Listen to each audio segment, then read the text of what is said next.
Welcome to our channel. If you want to cancel your Xbox Live subscription, follow these step-by-step instructions to turn off recurring billing. Step 1. Sign in to your Microsoft account at account.microsoft.com using your web browser.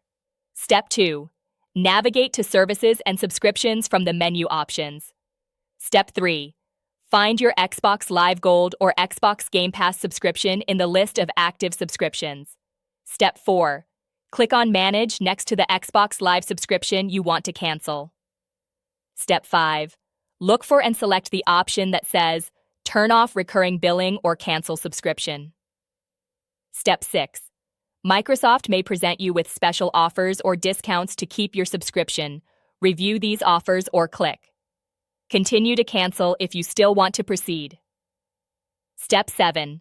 Confirm your cancellation decision by following any additional prompts or clicking Confirm cancellation.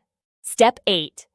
You'll receive a confirmation email from Microsoft, and your Xbox Live access will continue until the end of your current billing period, after which the subscription will not renew and no further charges will be made to your payment method.